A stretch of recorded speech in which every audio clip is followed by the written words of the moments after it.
you put the picture right up there. Yeah. There you go. Cool. All right.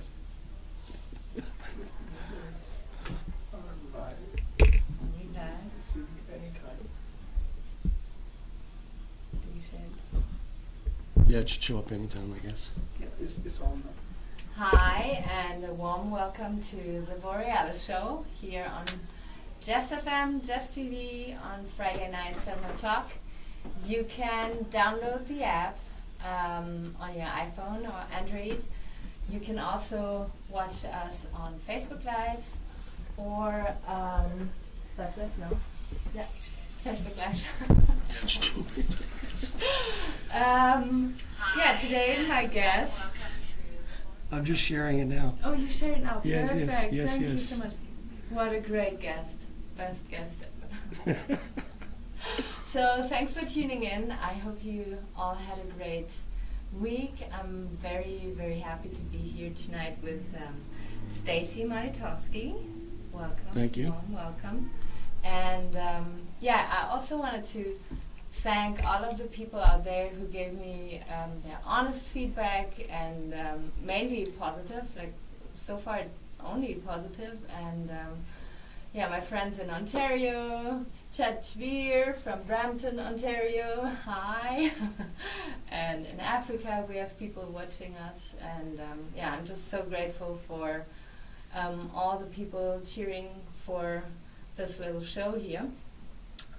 We are still on the Warriors Among Us episode, and yeah, I talked about it in the last couple episodes of this show here that I'm sick and tired of all the aggressive bullies out there getting the attention, and I know there's great guys out there like Stacy, for instance, who have to stand out more, who have to, yeah, be seen by you guys out there and you ladies out there, because there's way more goodness out there than we want to believe when we watch the news.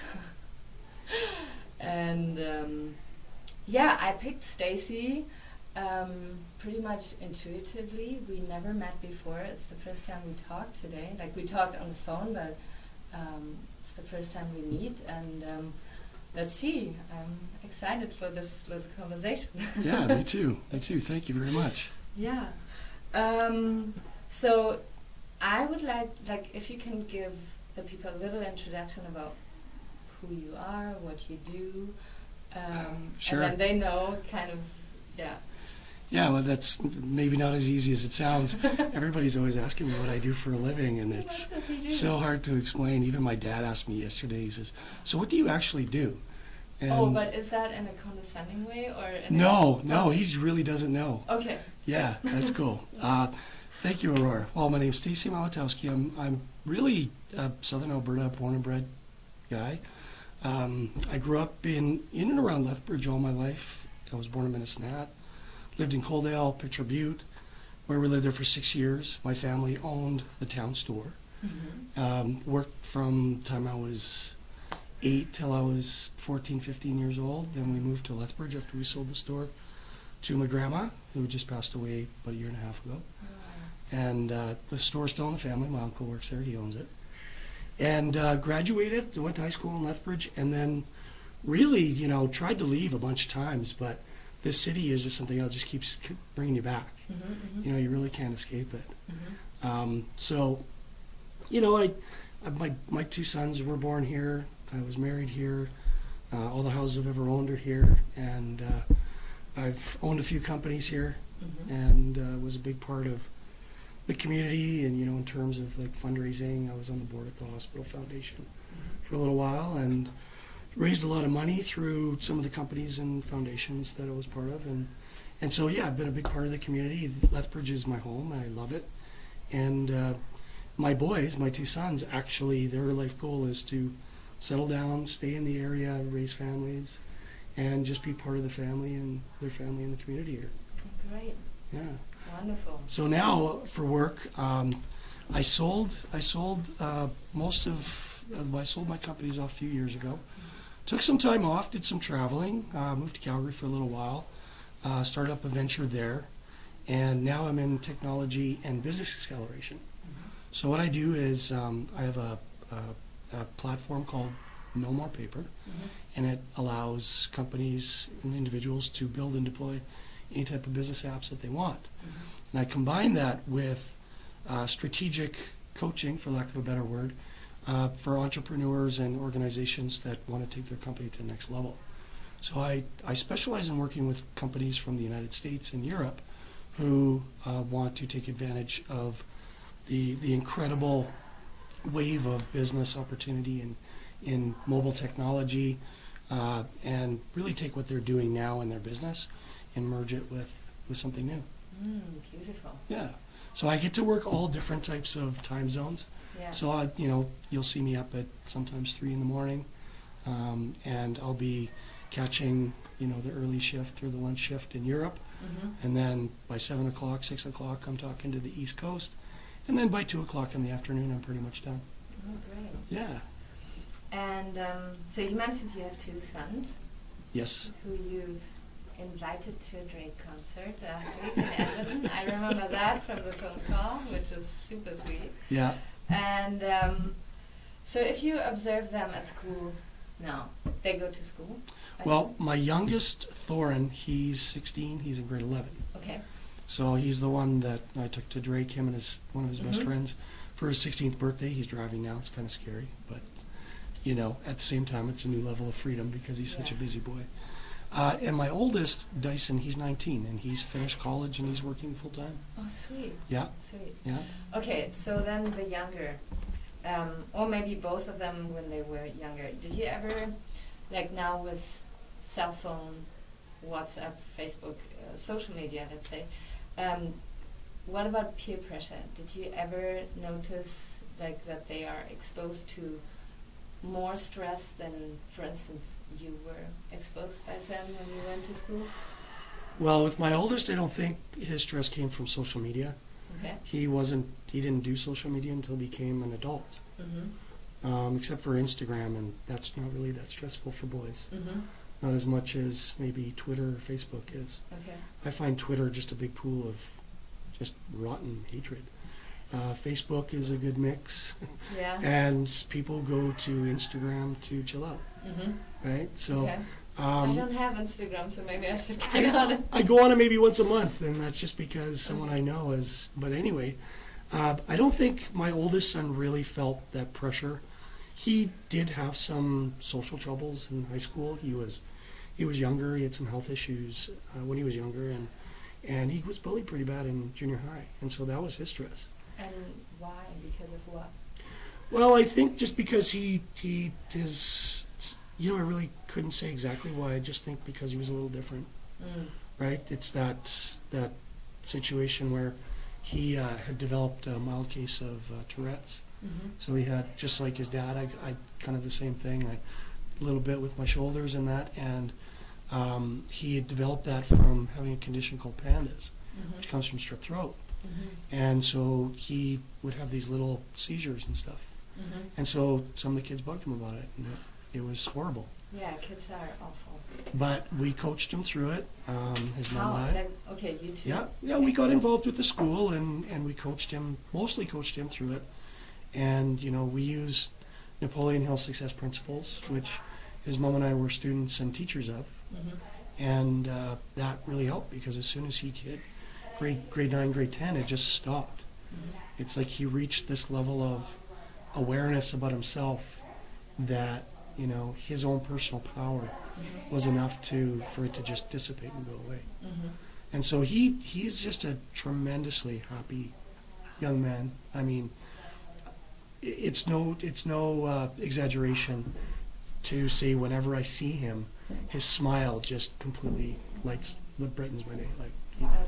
It's incredible. It just warms my heart. And anybody who sees him, for that matter, everybody that knows him loves him deeply. Yeah. So this tough time didn't make him or turn him into a bitter person. He made his way through with the support of his parents, and now he's like a person with an even deeper soul, probably, than others. Yeah, well, I would say it was more than just his mother and I. He's got tremendous support from his grandparents and his aunts and uncles. And the entire family really rallied behind him because he always had health issues. Mm-hmm. He was a focal point of our attention, in many ways, maybe more than normal. Mm-hmm. But out of that, because we used to teach him, we still talk about it all the time. There's this principle that Napoleon Hill teaches. It basically says that inside every setback and every disappointment in your life, there are the seeds of equal or greater benefit. But you have to look for those seeds and you have to plant them. Yes. Don't stay focused on the pain. Yeah. And on the, yeah. No, that's great. And what about the younger one? Because it must have been tough. Like if you guys focus on the older one, how was it for him? Or did he have other problems? Or? No. Thor is what we call him. Thor was completely, I wouldn't say different. I've never seen two boys completely different and completely the same at the same time. They fight constantly, even to this day. They're always fighting. But it's this, that brotherly love fight, Mm-hmm. right? Mm-hmm. And they can't go 5 minutes without conflict. But it makes them strong. It makes them smart. Yeah. You've seen the studies where they take mice that are coddled by their mother, and then the mice, they stick in with other mice of their age, and they fight and they jump around and do crazy things. And the ones that are coddled are clinically handicapped in the brain. Mm-hmm. And the ones that fought and played and were free to explore their carnal side, right, Mm-hmm. developed into highly intelligent beings. Yeah. So I never discouraged them from fighting, Mm-hmm. right? Sometimes I'd even, egg it Oh on. no. Yeah, why not? Why not? But they're boys, and boys will be boys. But the youngest, Thorn, he really got a lot of attention as well. It wasn't imbalanced. Mm-hmm. I've never seen a more driven child or young man in my entire life. He is a gymnastics champion, Mm-hmm. and he goes 5-6 days a week. He has since he was 4 years old been involved. He went to nationals last year. He's the youngest. At 15 years old, he was the 14 years old. He was the youngest. No, 15 because it was this year. He was the youngest competing in the men's category, and he placed in the top 25%, top 20%. So it was a tremendous run for him. He still does that. And in between, he was playing lacrosse. Mm-hmm. And this is the type of kid where, if his coach says something, he'll do it. He'll visualize it, Mm-hmm. and he'll do it, and he'll do it the best that he can. If he's not doing it the best that he can, he'll just keep doing it till he does. Mm-hmm. And it was interesting because his first year in lacrosse, and he started later compared to the other kids, he was nominated by his coach for Athlete of the Year to the Alberta Sports Council. Mm-hmm.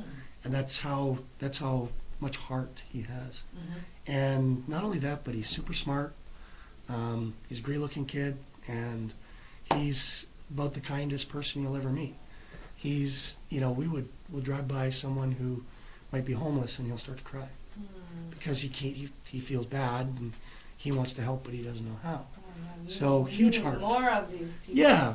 Emotional intelligence. Well, exactly. I think every parent would say nice things about their kids, and I'd be no different. But they are tremendous young men, and whenever I feel maybe like I haven't been the best Mm-hmm. man, Mm-hmm. I look at them and know that, that their mother and I did a pretty good job of raising really good young men that are going to be good members of society. Mm-hmm. And I think that's really what's important as a parent. Oh yeah, absolutely.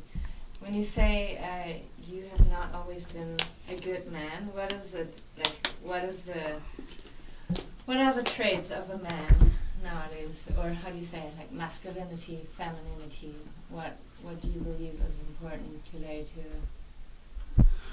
Well, I think that the world that we live in is filled with unlimited temptation, and never in the history of humankind, as far as I know, have you been able to access all information all the time, everyone in the world, instantly in the palm of your hand. Mm-hmm.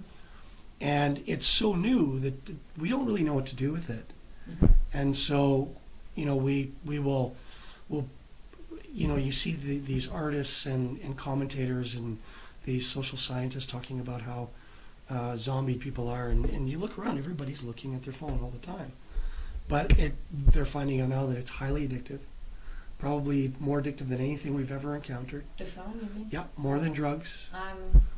Yeah, people sleep with their phones. Yeah. And I think that there's just a lot of temptation for everybody, whether it be men, women, children, to be addicted to it and to want what it has to offer them. And I believe that if we don't just stop and check ourselves and just be with the people around you and converse and do all the things that we're supposed to do as human beings and as a civilization, I think we go too far the other way, away from the goodness. And we become extremely selfish.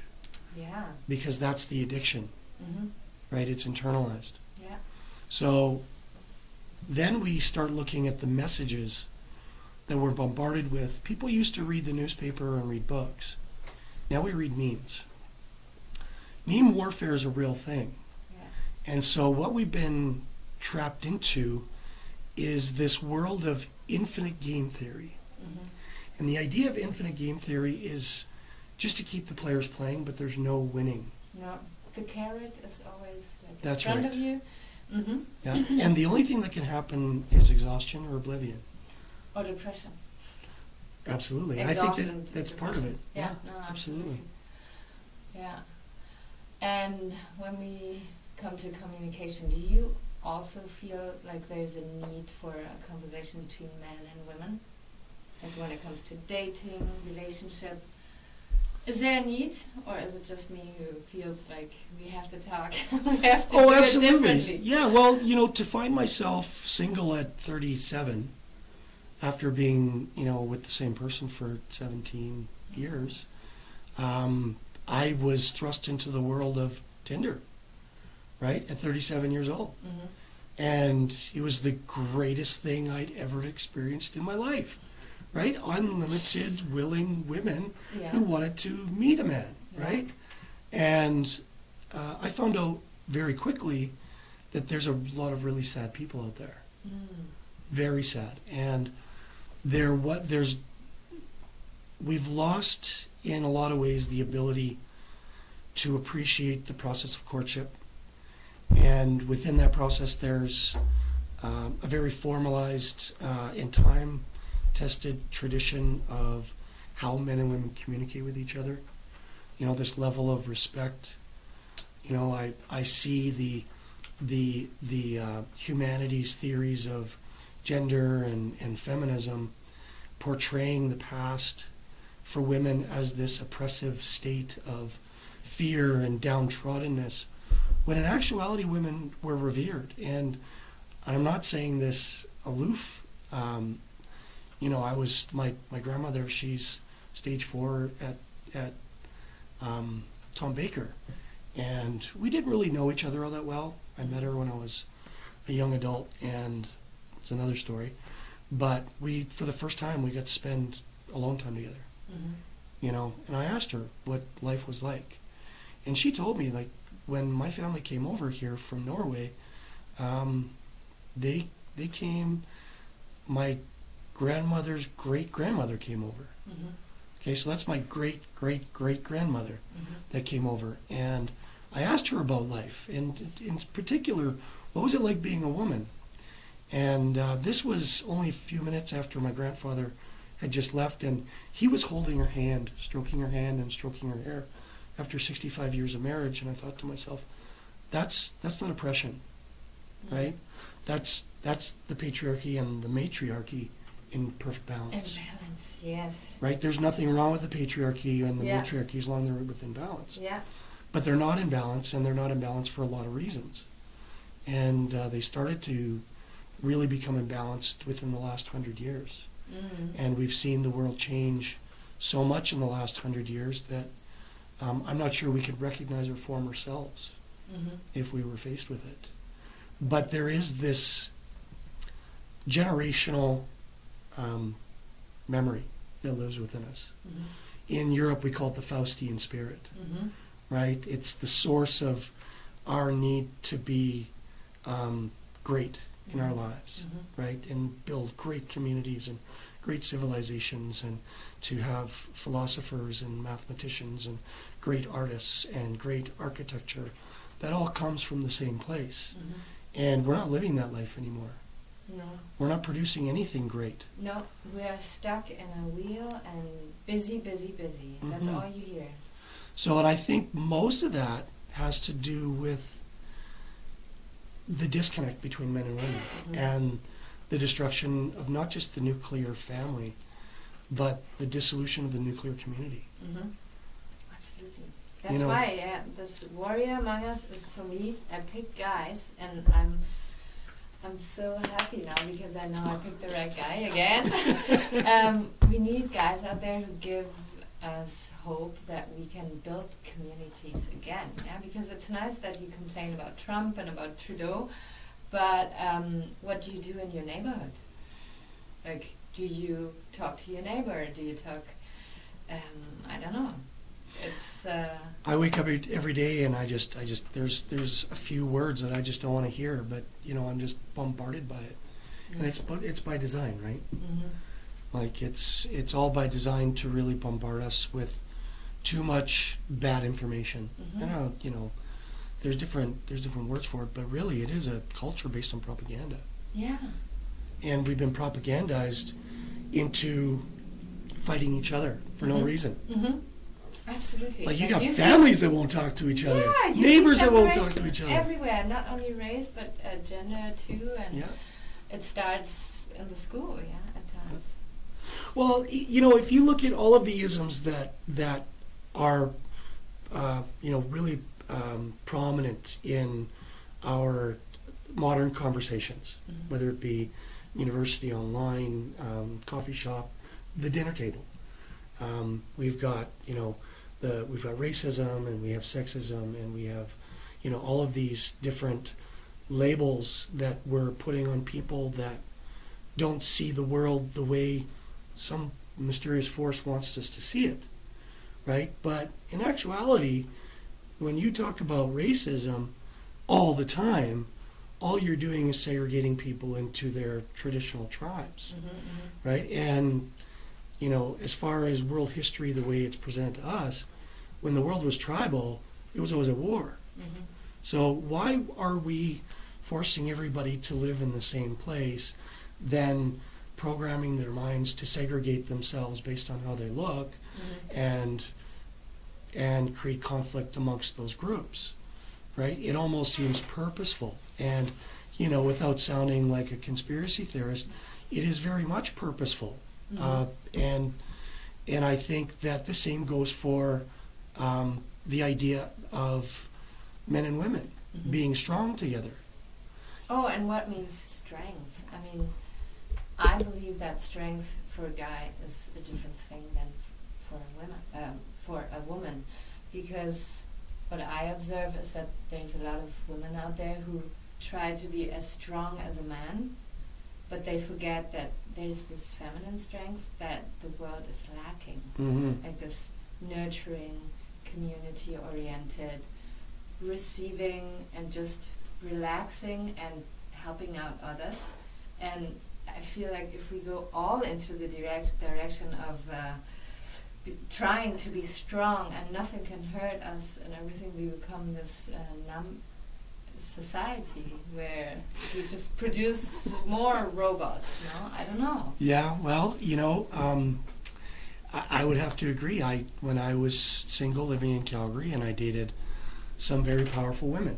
How was that? Tell me One about was the dating. CEO of a major communications company. Yeah. She invited me to go to Cannes, but I couldn't make it. Oh. Not hard enough. Yeah, no, it was, yeah. She was an interesting woman, but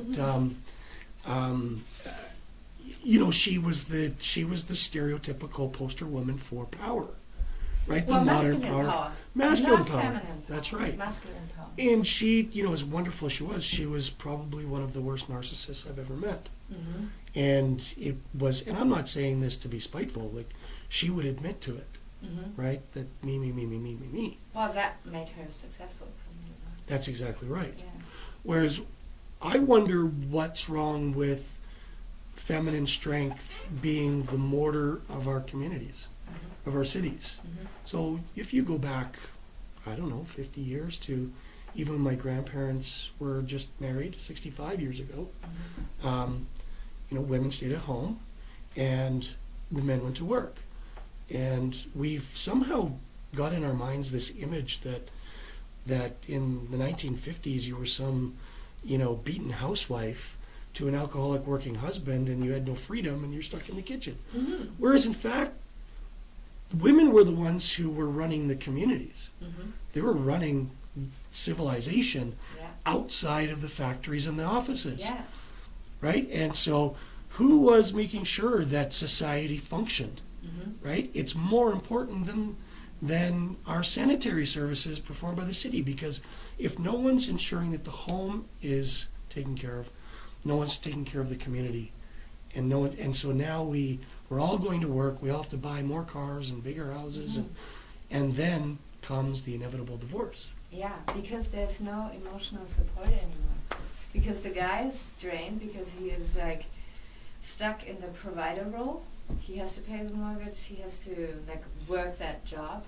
And if the woman decides to do the same, then you have two machines running parallel, but it's not a coming together and supporting each other. It's not to say that it's bad if a woman does Mm-hmm. want a career, but if you want a family, then one of the two has to be in the position of nurturing and supporting emotionally. And if you have a job where you come home drained and Mhm.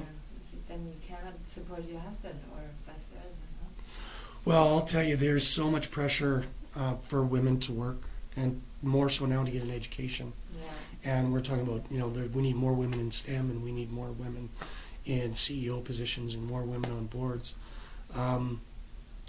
And that's so destructive. It is. It's very destructive because it shouldn't be forced. It should be a natural want. Yeah. Right? If you want to study, You have the ability go. to do it. Yeah, we can vote, we can study, we can become successful, but if it is forced upon us, then family structure is... Well, there's even the flip side of that, and this is a real scenario. My younger brother, lives in Calgary. Chris, he was married in 2004. Mhm. And they decided to have children right away, and they decided that Jennifer, his wife, was going to be a stay-at-home mother. Mhm. You would not believe the pressure that came from everybody in the family and all of their friends that she was lazy Oh, it's so and that awful. she needs to go get a job. And what is she doing staying home? And this isn't an exaggeration. This came No, I from believe you. everybody in the family. Yeah. Not one person supported her staying at home, being an at-home mother, except I think I said something a few times. But I even got caught up in you need to get a job, right? And I would come over and I would wipe her shelves to see if there was dust on them. Oh, no. Because she was just a stay-at-home mom. Oh, no. I was part of that as well. Oh. I haven't always felt this way. Hasn't always seen the world this way, but I was that jerk, right? Like everybody else. And it When wasn't, did you realize it? When did you flip around? I would say it was since my breakup with my wife. That made you realize... It was a you huge looked at awakening. yourself? Well, I had to look at myself for sure to find Oh. out what was wrong with me, right? And you But have that's huge. I mean, to look back and to see, okay, I could have done this better. I'm going to do it better in the future. That's amazing. yeah. So it really opened my eyes when I became, when you go through a breakup with a family, it's very difficult for a man for a lot of reasons. One is the men typically don't stay in the home. Mm. They're the ones that are asked to leave. So now everything that you look forward to during your day, which is going home, seeing your children, cooking a meal, working in your garage, teaching your kids something, reading before bed, like overnight all of that's gone. Mm-hmm. And when that happens, become very angry. You're not just sad, Frustrated. you're frustrated because there's nothing you can really do. No. And the harder you try, the worse it gets. The harder you try and fix everything, the more you screw it up. And so to lose all of that all in one fell swoop, you're given this, they call it separation, right? And you go to counseling and all that. And they give you this false hope that it's temporary, Huh. right? When in actuality, It's- if you look at the statistics, couples that go to counseling, over 80, I think it's something like 86% was the latest number I saw of couples that go to counseling get divorced. Mm. By the way, counselors, they suck. They are not good at their job. Sorry for all my counselor friends out there. You do a great job individually, but there is no good marriage counseling out there. There just isn't. And they make so much money. Well, yeah, I spent a lot of money on counseling, and it just made things worse. And so I wanted to find out why, so I did some research, and I found some really good resources that helped me. Yeah, Because apparently. thank you. Yeah. The issue wasn't us. The issue was the individual, Mhm. right? And I'm not saying it was all her or all me. It definitely was a combination, but, when you fix yourself, you tend to fix the things around you. Mhm. And so that's really what brought that about. I think that goes back to the original question. But so going back to just this idea that women can't, like I listen to the feminist list of demands, and it's constant. It really is constant.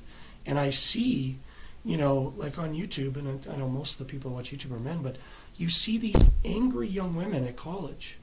And they're furious, right? But they're furious at an idea that might not be true, Mhm. right? That the life is unfair, and your life is designed around the man, and women are second-class citizens, and that's what they're teaching in universities, Yeah, and it's and not it true. makes these girls unhappy, Yeah.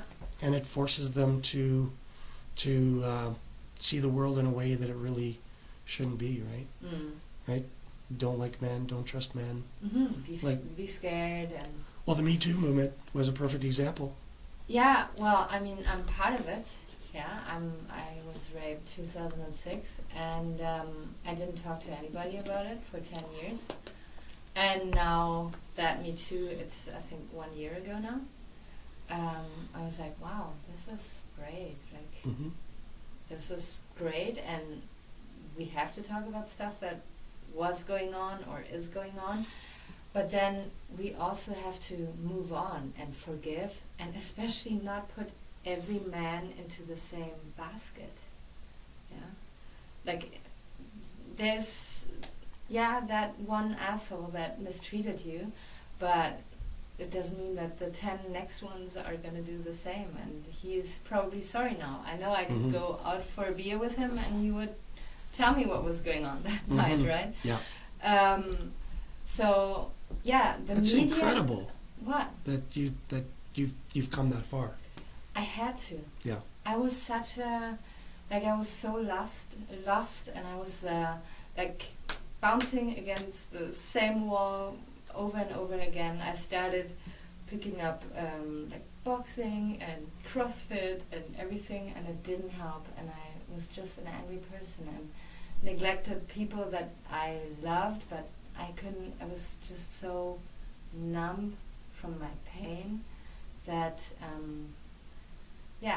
I had to change something, Mm-hmm. because I was not feeling my heart and my body anymore. And so I started my healing process 4 years ago, and now I'm here, and I realize there is great men out there, and we cannot do them wrong in being so passive aggressive or defensive dating, where it's playing games all the time. Oh my And gosh.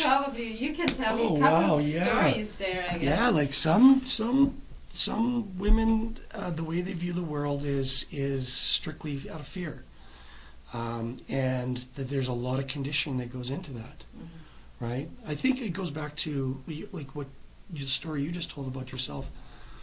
Goes back to what we were saying earlier about strength, right? Feminine strength. Yeah. And I think what you found was the essence of your feminine strength, and it didn't come from masculinity. Mm-hmm. It came from you actually harnessing your femininity, Mm-hmm. right? And Yeah. realizing that, you know what, we all are victims in some way, Mm-hmm. but those are the scars that toughen you up in some ways. And I'm not, trust me, like what you went through and what other, like I'm not saying that it's ever a good thing, Yeah, yeah. but it's what you do with the bad things that happen to you, which allows you to look back on them without the emotional fear or resentment. or resentment that you Yeah. attach to it in the moment. Mm-hmm, mm-hmm. The further you get away from that event, the better you should feel, Yeah. right? And the more, every time you look back, it should be more and more distant in your emotional reaction to Mm-hmm, it, mm-hmm. right? And I think that's what healing really is Yeah.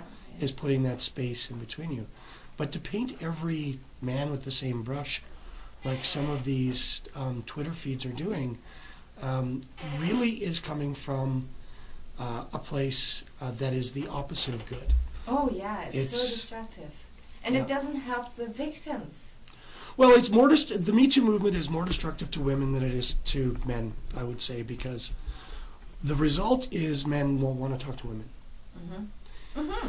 or at least give them the Oh, yeah. respect that, Yeah. right, to actually get to know them, to, like you say, like we were talking about earlier, courtship. Mm-hmm. Men won't want to court because we don't know the rules anymore, No.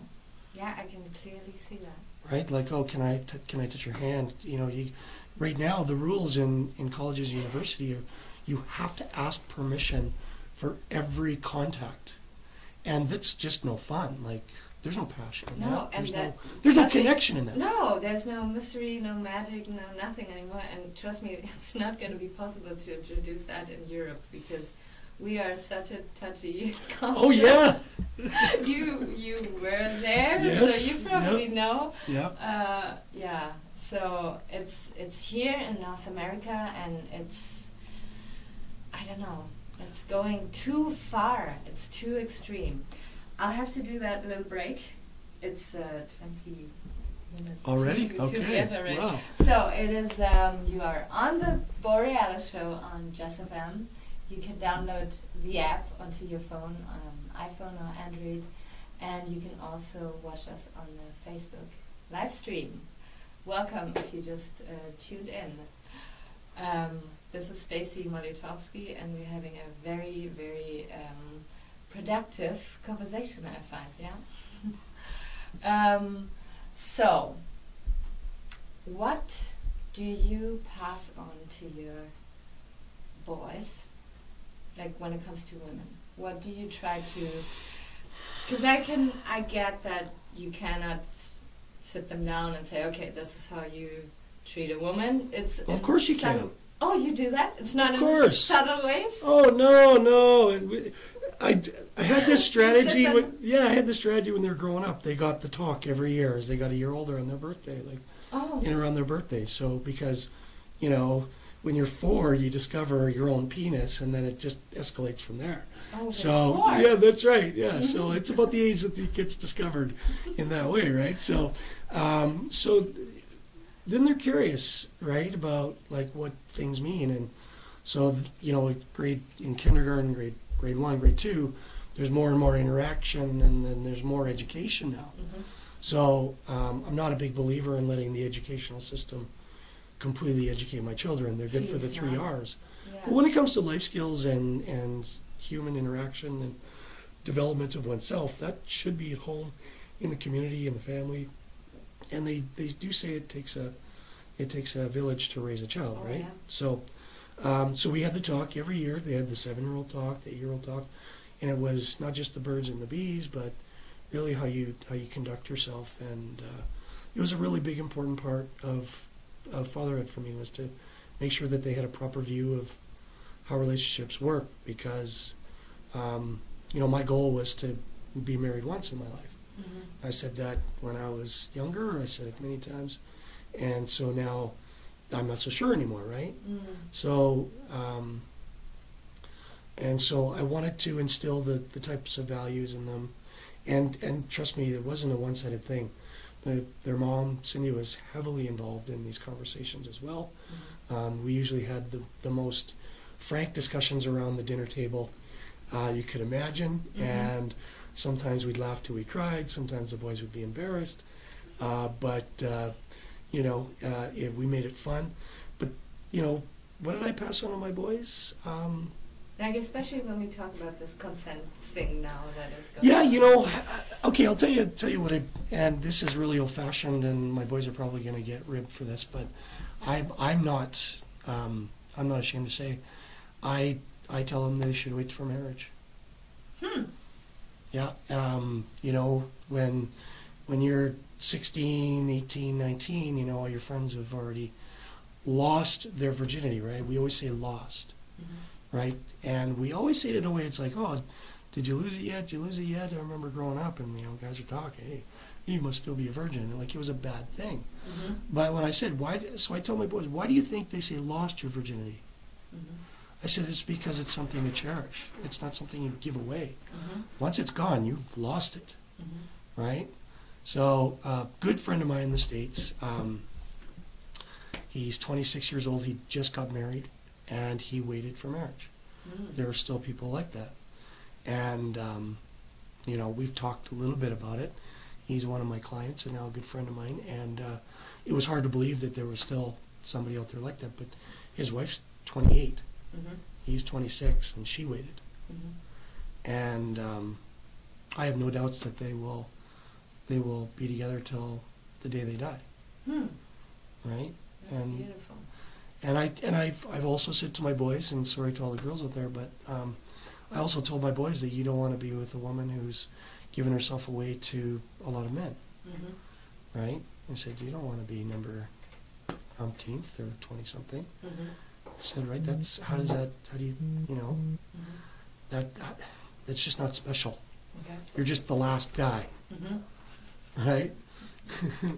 For some, it's special. Well, obviously, yeah. When you get a little older and you start to see things differently. But when you're younger, I think it's important to take sex seriously as a parent when you're raising your children, and you need to tell them that just because the TV or the phone told you that this is okay doesn't mean that it is. Yeah. Now I've left it up to them, right? And that's good. They have every opportunity to do it. But if they're gonna do these things, their mom and I have given them the guidelines on how to be proper about it, right? So I told my son, if you're gonna, they're gonna hate me for this conversation, but I said, if you're gonna lose your virginity, lose it to somebody you love, right? Yeah. Don't just give it up for the sake of it. I said, be with someone you love, right? They call it making love for a reason, right? And there's a difference between making love and having sex. Yes, there is. Right. So, in your experience, did you how do you say, experience that as soon as you have, you meet someone, you date a couple times, and as soon as you have sex, the dynamic changes? And if you wait longer, you get to know the person better, because if you have sex sooner, then, I don't know, it puts it on hold kind of thing, the emotional attachment and the getting to know each other. Yeah, I agree. There's a reason why society was structured in such a way that you didn't give it up until you were married, right? And I think that was such a powerful social rule, right? It was a tradition, not just a rule, but a tradition, and something that we cherished. And people that had relations before wedlock or out of wedlock were really looked down upon. And I think there's something to be said about certain ways we used to live our lives in terms of it really kept society together and kept it in check. Some people would go to the other side of that argument and say, well, personal freedom. And personal freedom on a grand scale, unlimited personal freedom on a grand scale, is the definition of chaos, right? Because you don't have any direction for the group. No. Everyone's just going their own way. Could you imagine if birds started to just think for themselves and just do whatever they wanted, right? You see these beautiful swarms of birds in the air, and it's almost like a visual song in the sky, right? And they have this harmony and this connectedness that doesn't even have to be spoken. And there's nothing wrong with doing things a certain way, right, under a social guideline, a social contract. Yeah. So when you say it's different, absolutely it's different, right? So I've had relationships where I've waited. With my wife and I, we dated for months and months and months, right? And it was wonderful, okay? And I think it was a big part of why we had such a powerful and wonderful marriage, which it was. Like, the greatest years of my life were married, and I wouldn't give it up for anything or change anything. But I think a lot of it had to do with the fact that we respected each other that way. Not just waiting, but also respecting each other in how we loved each other. And it's not just physical. Yeah. Right? No. Spiritual. Absolutely. And mental, like intellectually, and yeah. Well, to support someone doesn't mean to fluff them, right? No. To just constantly, No. just say nice things to build them up. It's sometimes to tell them an uncomfortable truth, right? And not to be mean about it, but an uncomfortable truth doesn't have to be mean. It can just be direct. Yeah. But also, be honest for the good stuff. And sometimes we forget to do that, right? Like, wow, that was fantastic. Why not say something, right? Like, it doesn't take much. No. And it's, I heard a wise man told me a really awesome saying that I still use all the time. I use it in every aspect of my life. And it's, the little deal is the big deal, and the big deal is the little deal. Oh. And I think it's just an incredible motto that basically to me means that just focus on the little things, and the little things collectively become big things. And I later on came to realize that there's no such thing as big things. Yeah, it's an accumulation of small things, right? Yeah. Oh, nice. And do you and your ex-wife still talk, or is it different? Well, she's remarried, so we don't talk much, Okay. because that's really inappropriate. We talk when we should, right? When it has to do with the boys. The kids, yeah. Yeah. To properly move on from, and again, like, these aren't rules, these are just things that I've learned to do, but to properly move on from a relationship, such as a long-term marriage, especially when someone's remarried, is really to give them as much space as they want, because they're creating a new life, and there's nothing wrong with that. And to cheer them on from the sidelines quietly, or, in earshot of the kids, is healthy too. No, Right? absolutely, yeah. That's one rule that Cindy and I were tremendously stringent about, is not to speak ill of each other, That's right? critical, yeah. Especially around the children or around friends, but never around the children. You never talk down about your estranged spouse in front of the children, ever. You only, like, you're still a family unit. That's what I think people might not realize, is that you're still a family, even though it's different, Yeah. right? Like, we talk like that all the time. Well, you're still their mother, I'm still their father, and we're still their parents. So we're still a family, Yes. right? Even though it's not the same as it was, Yeah. it still has to function. So I read probably one of the greatest books I've ever read, and no one's ever heard of this guy, and it's not even in print. I bought the PDF online, and it's called Stop Your Divorce. And it's a guy who gave up on, he was a counselor, he gave up on couples counseling, and he realized it doesn't work. So, and he wrote a book saying, yeah, you can't fix a couple, you got to fix the individual, and here's what you got to do if you want to stop your divorce. I read it, I practiced it, didn't stop my divorce, there was nothing going to stop it, but it definitely made our relationship incredible throughout the process and afterwards, right, compared to what it could be. Because of better communication? 100%. Yeah. Yeah. In what way? Like, did you, like, just give me an example. Were you very, like, shut down before, and then you realized, okay, I have to talk more if something is going into the right and like wrong direction. Well, he talked about fights, like how a fight works, Yeah. right? An argument. Arguments only work if both people participate, right? So just don't participate in them. It's a And little. before you did. Oh yeah, well of course, because you have to be right. You have to defend your position. Oh, so You have to be righteous, and you have to be the one that didn't make mistakes and can't blame the situation on, right? Like it's tough. Defend yourself. You have to defend your position all the time. That's what we're taught, Mm-hmm. right? Because we're in a very competitive society. Oh yeah, elbow. You can tell just by, driving on the road. Yeah. The roads are extremely competitive. That's just a manifestation of our true nature of how we are, right? But Yeah. so yeah, he said just don't participate in the fight, Mm-hmm. right? Don't give any fuel for the fire. Great. And so there's some diffusing techniques that he uses that he recommends that are really interesting, like just agreeing.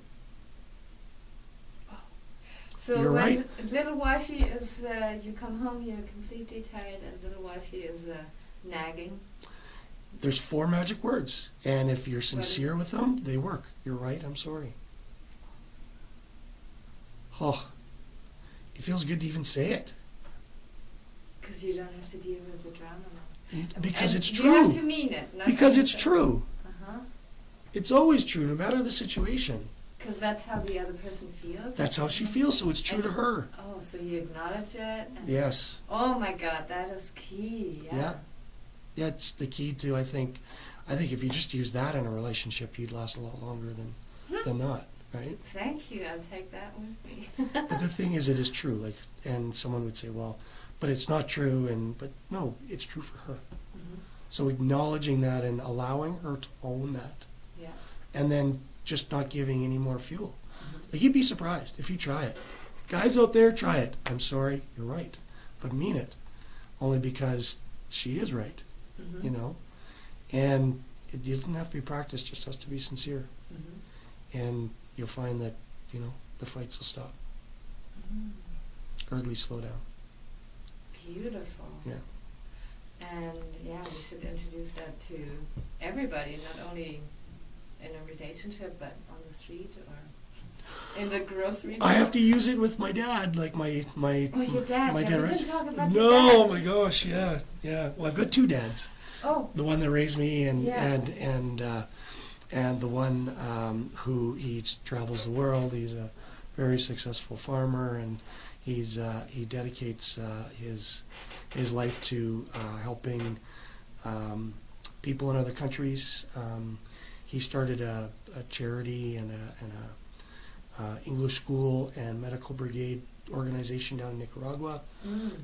He's helped thousands and thousands of people with their teeth and their vision and their health, and taught them English. He's just a tremendous guy. But yeah, So you had 2 role models. 2 role models. Yeah, I met my my biological father when I was 25, Mhm. and turns out he's just an awesome guy. I just described.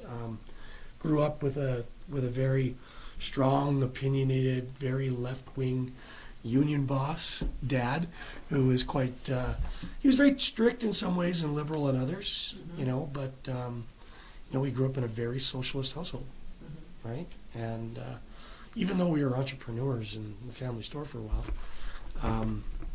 and it bothers him, right? My union dad, it bothers him that I'm an entrepreneur, right? Because he just thinks I'm one of those crazy right wingers that we need to watch out for. Mm. And I just say, Dad, you watch too much CNN. But no, it got really bad. It got really bad at the height of the U.S. election. There was a point where we got into it. He wanted to physically fight, and he kicked me out of his house, and it's a family event. Like, he was so polarized, and he's not too different from millions and millions of people out there that are just so programmed to be angry about something, Mhm. right? And so sometimes I'll just poke the bear a little bit just to get a rise on him, because that's fun to a point. But I've learned to diffuse it by just agreeing with him and letting him know that he's right. And it turns out he is, because that's what he believes. Mhm. He's right in himself. He might not be right about the facts. In fact, I don't think anyone knows the facts. No. Like just today, that stupid video. Oh, it's doctored, it's not doctored. I watched all those videos. It looks the same to me, but there's millions of people believe that it's a different video. Oh. And so What are we talking about? I don't know. You'll see it on your Twitter feed or something later, but I'm not on it's Twitter. stupid. I don't even want to bring it up because it's got so much press. But Oh, but the whole point is, you know, no one really knows what the truth is. So to keep an open mind is probably a good idea in today's society. yeah, it's like muscle training. Huh? You have to work for it, though, Yeah. because it's so easy to close and to be fearful and to believe what you see and hear. Yeah. So, yeah, critical thinking. That's not taught nowadays. No, it wouldn't be in the interest of many.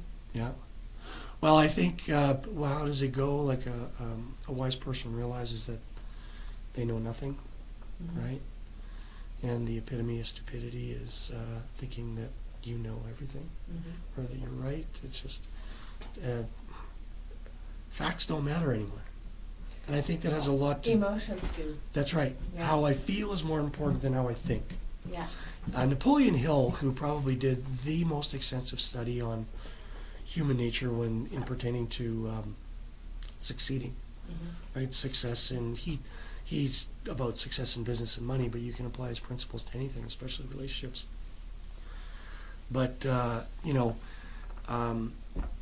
his books read like stereo instructions because it is empirically based, right? They did 20 years of empirical studies and interviews, and like they did their numbers. And all the best books nowadays are study based, empirical based books when it comes to things like that. But he was the first. He started in the 20s during the 30s in the Great Depression, right? And so, you know, he talks about in order to control your emotions, you have to control your thoughts. Yeah. Right? Because an emotional response is programmed through repetition of the rules that we live by. Right? So Yeah, the emotional response, if you're not in control of your thoughts, your emotions will overtake you. Yeah, because they want to protect you. And yeah, it's the meaning you give to something that turns into an emotion, right? Yes. Yes, It is, exactly. Yeah, I yeah. like that. I love that. So yeah, you give Trump a meaning, and And then he's an emotional response. yeah, Yeah. directly. Can't believe we just said that in the minute. Yeah. Oh, shoot, we It's had That's, to. we should have made a deal. We weren't going to say the T word, but that's okay. The T-word. Yeah, but you know, like, but he is by nature ridiculous, and he's an actor on television. He's supposed to be ridiculous. He says his lines, and he wears his orange makeup, and he does what he's supposed to do. Yeah. All of those actors on TV, including all the news and the politicians, are putting on a show for us. Like Shakespeare said, all the world's a stage. And it really is. They are the show, the production that we, the people, get to see and throw our fists at and scream about and fight amongst each other about, when true power doesn't exist in politics the way we think it does. Like, true power exists in the dark corners where we can't see it. It's the source of this, you know, this horrible idea of extreme modern feminism that's taking women out of their power and trying to supplant them with a false sense of power. Right? It's the same place. And most people don't realize it. Like, I don't know how many memes a day I gotta look at how stupid Trudeau is. Trudeau is not in charge of our country. No. We are a constitutional monarchy. Everything that happens in Canada is because the Queen wants it to happen. The monarchy wants it to happen. I haven't heard anybody say that. We learned that in school. That's true. The Prime Minister is like the manager of Canada, The not face, not the CEO, like, yeah. right? Because even he, right, will answer to the Governor General in terms of being like, that's the emissary to the Queen. So the Queen still pulls all the strings on all the Commonwealth countries. So that's why that's why the agendas are all the same in all the Western Commonwealth countries, because it's through the royal families. They still rule it all. And for anyone to say, well, they're just figureheads because they gave up all their power and wealth willingly, is a special kind of stupid, because nobody gives up their power and their wealth voluntarily. They just give you something to look at over here, while they're doing something to look over here. But you know, we could talk about that for hours, because it's so ridiculous. I think people just need to wake up and realize that, like, the troubles that we have as a society, like amongst each other, there's a source for that conflict, and it's not voluntary on our part. We do voluntarily participate in it, but the source of these corrupt ideas it comes from somewhere. It's not accidental. To think that we're evolving naturally as a civilization is an exercise in, childhood thinking. The world is definitely coordinated. Yeah, and I don't know if we evolved that much in the last couple of years. I mean, technology, yes, but here, we've devolved. Yeah. I'm a huge fan of archaeology. I think that we could learn a lot from our ancestors. Interesting fact, the further back in time you go, and they know this because when they dig up these old cities that they find buried in mud, they found up to 7 layers of cities built on top of each other. The further down they go, the more advanced we were in terms of how we built it. The megalithic blocks are bigger. The stone tooling, like they had power tools thousands of years ago that we can't even produce today. Like you look at the pyramids and the structures around the world, that there's an entire temple carved out of a mountain. Wow. Okay, like have you seen it? Well, is it in, where is it? Somewhere in Asia, I think it's India or something, in right? Asia, Yeah, somewhere in South Asia, and like the artistry is, and it's not just that. It's like the rock has been hollowed out, right? And like these tiny little pieces of sculpture, and it's like incredible. We can't do that. So we think that we're evolved and we're so smart. The people before us were way smarter. I think that our arrogance is probably the problem that we most have. Yes. So, and with this truth, I think we are coming to an end now. Wow, it's been 1 hour already. Thank you so much for coming here. I'm so happy you made it. Thank you for having me. How busy you are, and it was a very, very nice conversation here. Yes, thanks. Yes. And to you guys out there, I wish you a wonderful weekend. Relax, spend time with your families and friends, put your phone away, drink enough water, and stay warm. And I will see you next Friday at 7 o'clock. Bye-bye.